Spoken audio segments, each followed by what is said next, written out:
singletons or voids. And this is, I think, really valuable. And there are all sorts of opportunities on different auctions to let partner know that you have a singleton or a void. And it really can get, if you can paint that kind of picture of your hand, it will really give your partner a good idea of how much bidding you should do, or how much more bidding you should do. So a splinter, if we're going to define a splinter bid, define it as a game-forcing bid that is based on distributional values and an excellent trump fit with partner suit.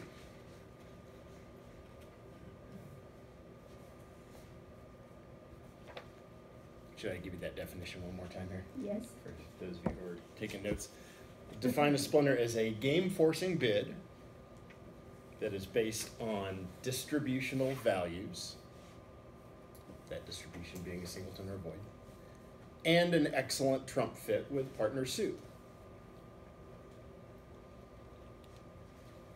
And the reason that those two things go together is that if you have a singleton or a void, it is only of value if you have found a trump fit. At least an 8-card trump fit, ideally a 9-card trump fit. If you have a misfit hand, if you and your partner are bidding suits but you're not finding a fit anywhere, singleton's not a good thing. All it does for a misfit hand is make transportation difficult between your hand and the dummy, right? And especially if you either end up in a suit that's not such a great fit, or you end up in no trump. And that's one of the reasons why, and if you look at the old, like the old Audrey Grant, Club, Diamond, etc. series books, which were the first bridge books that I read when I got started, and we were evaluating our opening hands and deciding, when we were assigning points based on like singletons and doubletons, right? But I think people pretty universally made the switch to, well, no, let's evaluate the value of an opening hand based on long suit rather than short suit. And I think that is definitely a superior way to do it, because you shouldn't be giving yourself credit for a singleton until you know the singleton is a good thing. It may not be a good thing. If I open a heart and partner responds a spade and I have a small singleton spade, my hand's not getting any better. It's probably getting worse, if anything, right? So that's the idea here. Is that it's really important that we have that fit. And like we said, ideally the 9-card fit. One of the reasons that 9-card fits play better than 8-card fits is that you can do all the roughing that you need to do. If dummy shows up with a 4th trump instead of just 3, even if the opponents do something like lead trump to cut down your roughing power, you can usually still get loser's rough that you need to get roughed. So with that in mind, we have 3 criteria for your splitter bids. What do you need to be able to make a splitter? And so that's the first one. At least 4-card support for partner suit. Now, depending on the auction, because we'll look at a couple different types of auctions, having 4-card support doesn't always guarantee that you are in a 9-card fit, because sometimes you'll do it with an 8-card fit, but you will always have 4-card support. Yeah, go ahead. This is against majors. So our focus is really on the majors, as our focus is on so many of our sequences. The majors get that priority. But you can splinter in support of a minor. It's a lot less common, okay, but it can be done. And we can even, we'll look at an example or two later. Like I said, it tends not to come up that much, but there are a couple situations where it can, and it's pretty useful when it does. So yeah, our focus primarily on the majors. Normally when, either when we have an opening bid of a major, or we have a response of a major, and it's actually the opening bidder who, say, opened a minor that gets the splinter. And that's actually the two handouts you have. That's the distinction we've made. One of the handouts is for splinters by responder, and the other is for splinters by opener on that rebid. So either person can do it. It's not confined to just, just one particular seat or role. So yeah, so at least 4 card support, and I think it's pretty safe to say that this is one of those rules you should never violate. I can't ever remember making a splinter bid with only 3 card support for partner suit, and I suggest you stick to that. This is a rule you don't want to break. So as much as you might like to be able to show partner your shortness, if you have a singleton and only 3 card support, you may cause partner to over-evaluate the hand when your hand doesn't provide the roughing value that you really need. So singleton or void, as we talked about, splinter can be either.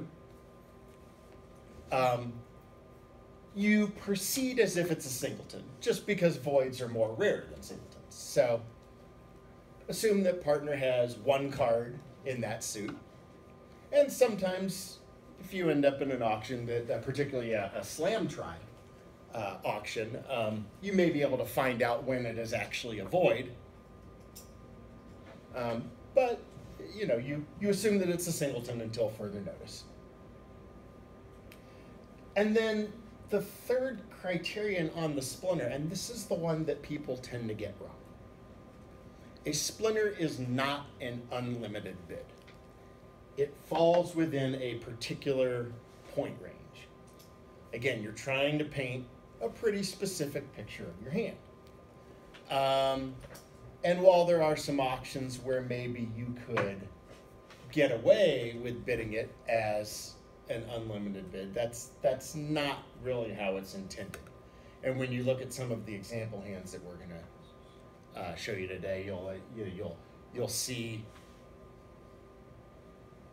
the importance of this and how you can handle hands that are perhaps better than the splinter range. So that's what you need to do it. Of course, the how, and you may know how, but just to see that a splinter is always a double jump shift. And I say always, but we'll tell you about an exception a little bit later. Diane loves exceptions. Yes. This is always the case, except for when this and that, and yeah, right. So, think about ways, like, let's say partner opens a heart, and think about all the ways, what would all of our spade responses mean at different levels? Well, 1 spade, just natural and forcing for a round, right? Normal stuff there. Jump to 2 spades, single jump. Remember, that would normally be a strong jump shift. All right. So we've got to go all the way up to 3 spades for this to be a splinter. That's your double jump shift, right? 2 levels and a new suit. That is how we define a double jump shift. We do weak jump shifts. Okay. Well, I don't recommend that, but you can talk us out. Yes, but that's another, that's all right. So 2 spades could be weak, but in either case, 1 spade and 2 spades are actually spades, right? It's an actual suit. Yes. Yes, you can play your jump to 2 spades as strong or weak, but in either case, natural, right? When we get into the splinter, we're now into the territory of a conventional bid. It is not natural. You are not showing spades. You're showing hearts. You're showing heart support. So notice that your splinter bid, no matter which major partner has opened, and no matter which suit you're splintering in, you're always keeping it below the game level, right? So if partner opens a spade, and you want to show 4 card spade support and a singleton club, and a hand that wants to be in game, your bid's going to be 4 clubs, right? Not Gerber, by the way. It's another thing I don't recommend. Playing Gerber in strange situations like that when partner didn't open a no trump. Gerber is for no trump, for the most part. All right, so think about it. All the ways, what would all of your club bids mean?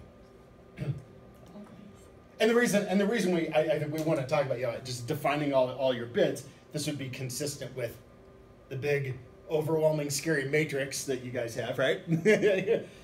Where we chart every bid that could possibly happen on every auction possible in bridge and know what it means, right? Yeah, it's a lot to remember. I used to play, and I don't entirely agree with this. There's actually somebody used to direct and do a little teaching in Denver many years ago, and he kind of subscribed to the philosophy of you should never have any undefined bids in your system. It's okay to have an undefined bid in your system, just don't make it, right? If you have a bid that you and partner have not discussed the meaning, don't make that bid, right? Don't make partner figure out what an undefined bid is in your system. Yeah. But as long as we've defined everything and we know what it means. So same thing for clubs. If we have a spade opening, remember anytime we actually have a club suit and we're game forcing, we're going to start with 2 clubs, right? As part of our 2/1. 3 clubs for us is a Bergen raise, right? So it's conventional. It doesn't show clubs. It's artificial, but we do have a meaning assigned for it. Yeah, that's your Bergen, part of your Bergen. And then 4 clubs. Again, this is partner. I have a singleton or voiding clubs. I have at least 4 cards spade support, and a hand that I think belongs in game. So see how this will work, and your splinter bid, with the exception of this sequence right here, where we splinter in spades after a heart opening, that's actually the only time we're doing it with our majors anyhow, with our major suit openings. That's the only time that the bid is at the 3 level. Otherwise, your splinter always occurs at the 4 level, 4 clubs, 4 diamonds, 4 hearts after spade opening. So you never bypass game, right? You would never want to, just in the interest of making a conventional bid, make a bid that would carry you past what might be your last safe spot, right? So if you're playing in hearts, you would never want to find yourselves in 4 spades, right? Because that then forces you to return to the 5 level to play your heart contract, right? So the splinters are set up that way, quite intentionally. Why should we use them? Well, a few reasons. It's a very descriptive bid for your partner. You can say a lot with one bid. When you have opportunities to say more than one thing about your hand with a bid, I think that's great. Because sometimes it can be a little worrisome when you require multiple rounds of bidding to tell your story, which you still are going to have to do on some auctions, right? I mean, you can't always tell your whole story with one bid. Plus, there are these weasels at our table known as the opponents that get in the way of our auctions and do everything they can to prevent us from describing our hands the way we want to and eat up our bidding space. And when you can tell partner about shortness, and something we'll come back to is evaluating the shortness. How do we know whether this shortness is a good thing or a bad thing? Most of your splinter auctions are going to stop at the game level, but we might have interest in a slam. And the splinter bid might be the indicator that we should look for a slam. And so, in some cases, using this bid will help us get to a slam with less high card points than we would normally think of needing for a slam. The other thing is the splinter actually does have a little bit of preemptive value in terms of keeping the opponents out of our auction. So if we have an auction that begins something like 1 spade, pass, and yeah, let's say we make our splinter in the diamond suit.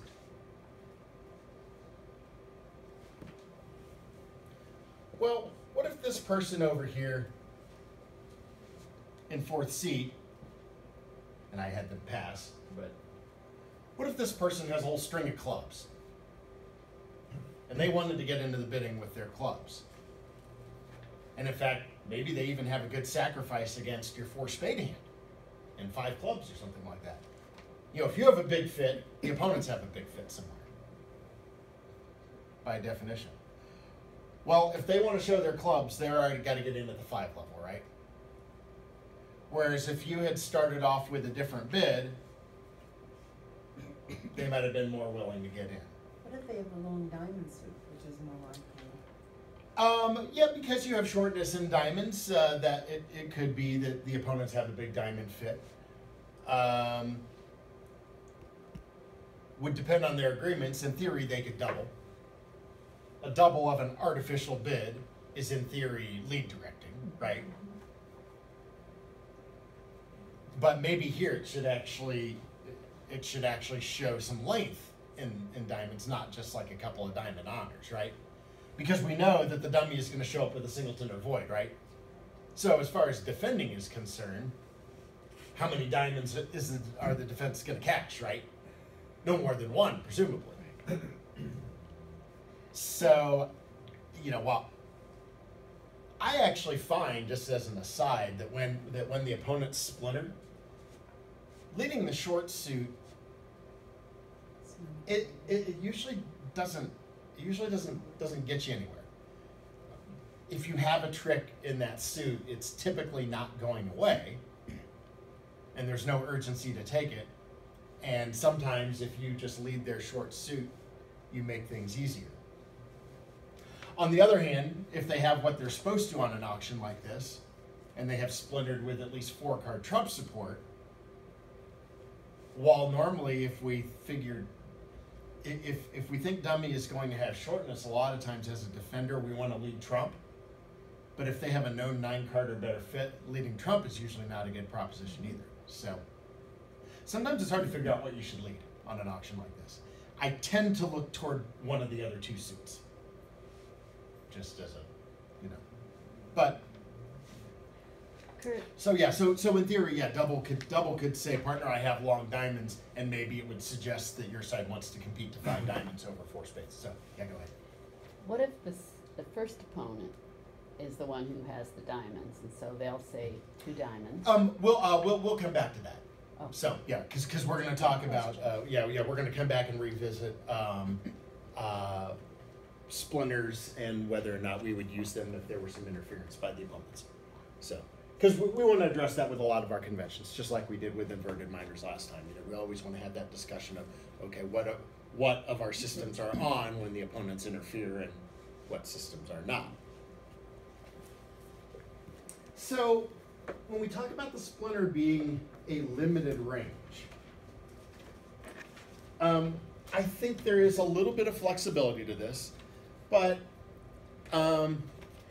if you want to put a specific range on it, I'm going to call it 9 to 12. And I would say 9 to 12 high card points. Obviously, there's, you know, an addition of dummy points here, right? Because of the shortness. You get to upgrade your hand. You don't have to play this exact range. You can tweak it a little bit. I could certainly find some hands where if I had only 8 high card points, but if I felt like I liked the hand and like it was the best description, I might splinter with 8. I would be careful of going above that top range, and I'm even a little reluctant to splinter if I had 12 high card points plus my distributional value. I'm already starting to worry that this hand is too good. So, if it's we can find some hands with it, maybe a crummier 12 points, but like 12 points, like if I had a 12-point hand and my 12 points were 3 aces, I feel like that hand's probably getting to be a little too good for a splinter. So I would be careful of doing this with a hand that is too good. It should fall within a limited range. Because what you are saying with the splinter is, partner, I definitely want to be in game, but I also really don't want you thinking about slam unless your hand evaluates. You either have significant extra values where you want to pursue slam, even if you don't love where my shortness is, or your hand's a little better than minimum, but just got a whole lot better because I showed you shortness in the right place. So a splinter is never a closeout bid per se, right?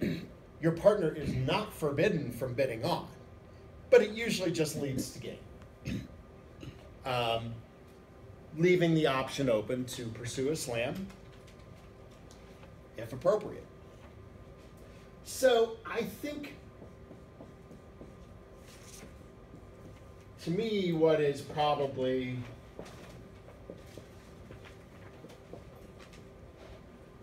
the kind of hand that I would regard